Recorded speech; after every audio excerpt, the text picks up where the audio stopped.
मैं क्या करूंगा, भाग के एलिगेशन लगा दूंगा। तो मैं इसी चीज पे फोकस करता हूं कि सीपी का अनुपात कैसे निकलेगा। आपने कहा कि जी मैं मान लेता हूं पहले वाली की सीपी 100x, दूसरे वाली की सीपी 100y और टोटल मिला के ये 2180 बन रहा है। बोलो भाई। आपने कहा कि पहले वाले को हमने 25% के लाभ पर बेचा है तो 125x, और दूसरे वाले को हमने 15% के लॉस पे बेचा है 85y बराबर 109। ये कह सकते हैं कि नहीं?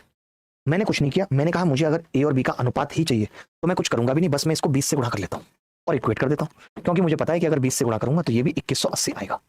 तो जब मैंने इक्वेट किया यानी कि 100x प्लस 100y, थोड़ा लिखना पड़ रहा है क्योंकि आपको समझाना है, आप मौखिक भी कर सकते थे, ये 2500x माइनस 1700y, तो आपने कहा कि जी इधर आएगा तो 1800y हो जाएगा और ये उधर जाएगा तो 2400x हो जाएगा।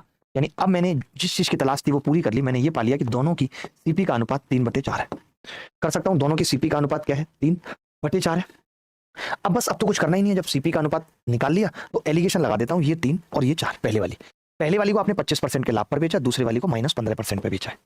आप में से कितने लोग एलिगेशन लगा पाते हैं? आपको ये तरीका आता है? नहीं आता तो आप मेरे एलिगेशन का वीडियो देख सकते हो। देखो हम क्या कहते हैं, हम कहते हैं इसका अंतर लो, इसका अंतर कितना आ रहा है 40। ये जो 40 है ना, 3 और 4 में बट के यहाँ आएगा, यानी 40/7। तो 3 की वैल्यू जो आएगी यहाँ 40 120/7 आ जाएगी। अगर यहाँ 120/7 आया है, आपको पता है इन दोनों के बीच में आएगा, तो मैंने इसको जोड़ दिया। कम वाली संख्या को जोड़ते हैं, बड़ी वाली को घटाते हैं। तो कम वाली को मैंने जोड़ा, -15 को इसमें जोड़ा, तो 15 7 105, यानी 15/7 आ गया बीच में। ओवरऑल परसेंट तो कह सकता हूँ 2.1%। मैंने उसके बाद एलिगेशन लगा दिया, मैं चाहता तो नहीं लगाता, बट मेरा मन था तो मैंने लगा दिया।